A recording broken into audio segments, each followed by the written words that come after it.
Hello Mark, I'm Mitch from the A class and my number is 39. And I'm going to record the article from TED this week.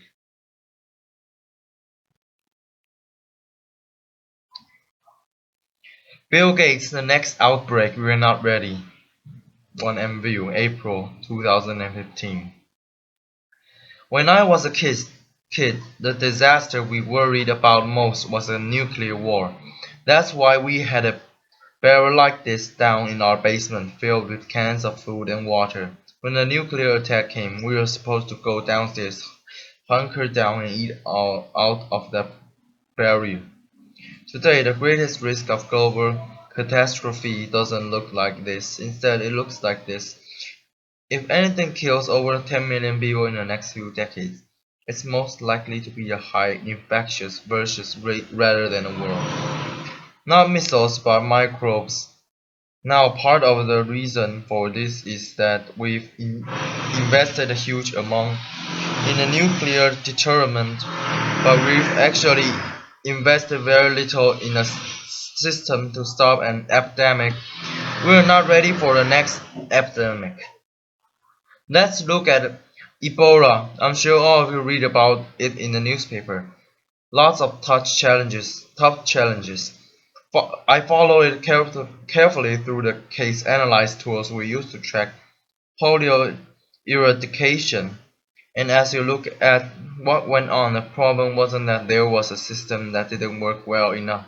The problem was that we didn't have a system at all. In fact, there's some pretty obvious key mission pieces. We didn't have a group of epidemiologists ready to go. Who would have gone? Seeing what the disease was, seeing how far it has spread. The case reports came in on paper. It was very delayed before they were put online and they were extremely inaccurate. We didn't have a medical team ready to go. We didn't have a way of preparing people now. Medicine Sans Frontier TF did a great job over orchestrating volunteers, but even so, we were far slower than we should have been getting the thousands of workers into these countries, and a large epidemic would require you to have hundreds of thousands of workers. There was no one there to look at treatment approaches, no one to look at the diagnostics, no one to figure out what tools should be used. As an example, we should have taken the blood of survivors, processed it, and put the plasma back in people to protect them. But that was never tried. So there was a lot that we missing. And these things are really a global failure. The WHO is founders to monitor epidemics, but not to do these things I talked about. Now, in the movies, it's quite different. There's a group of handsome epidemiologists ready to go. They move in, they save the day, but that's just pure Hollywood. The failure to prepare could allow the next epidemic to be dramatically more devastating than Ebola. Let's look at the progression of Ebola over this year. About 10,000 people died, and nearly all were in the three West African countries. There's three reasons why it didn't spread more. The first is that there was a lot of heroic work by the health workers. They found the people and they prevented more infections. The second is the nature of the virus. Ebola does not spread through the air, and by the time you're contagious, most people are so sick that they're bedridden. Third, it didn't get into many urban areas, and that was just luck. If it had gotten into a lot more urban area, the case number would have been much larger. So next time we might not be so lucky. You can have a virus where people feel well enough while they're infectious that they get on a plane or they got to a market. The source of the virus could be a natural epidemic like Ebola, or it could be bioterrorism. Bioterrorism. So there are things that would literally make things 1,000 times worse. In fact, let's look at the model of virus spread through the air, like the Spanish flu back in 1918. So there's what could happen. It would spread throughout the world very, very quickly, and you can see over 30 million people die from that epidemic. So this is a serious problem. We should be concerned. But in fact, we can build a really good response system. We have the benefits of all the science and technology that we talk about there. We've got cell phones to get information from the public and get information out to them.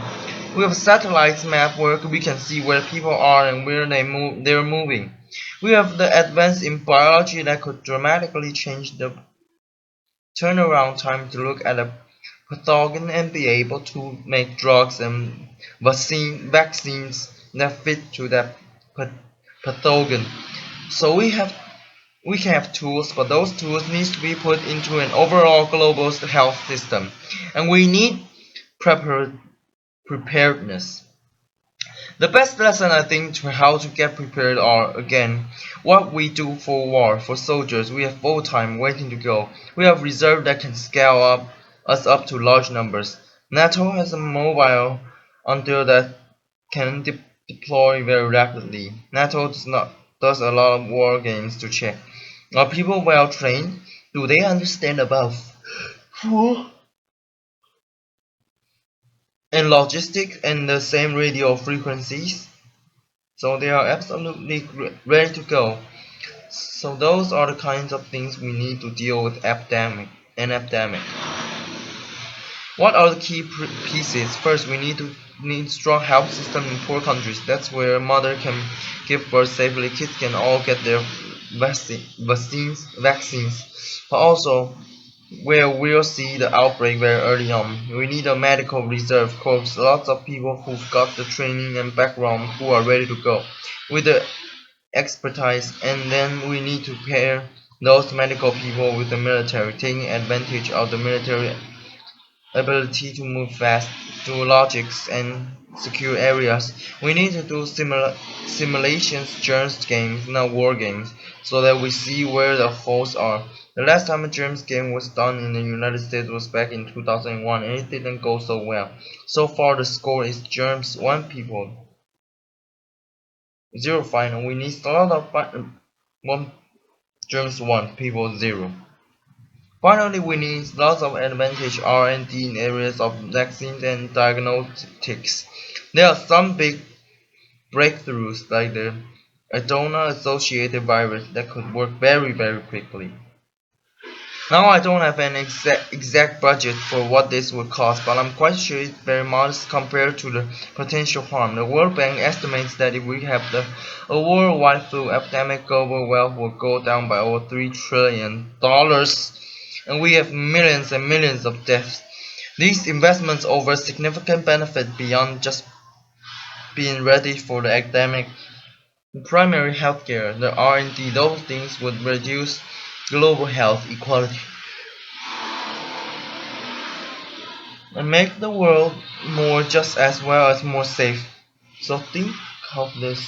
Think this should absolutely be a priority. There's no need to panic. We don't have to hoard cans of spaghetti or go down into the basement.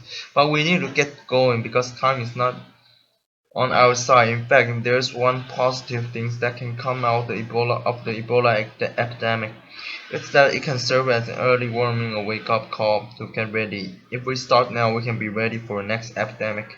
Thank you. Applause. Thank you for listening.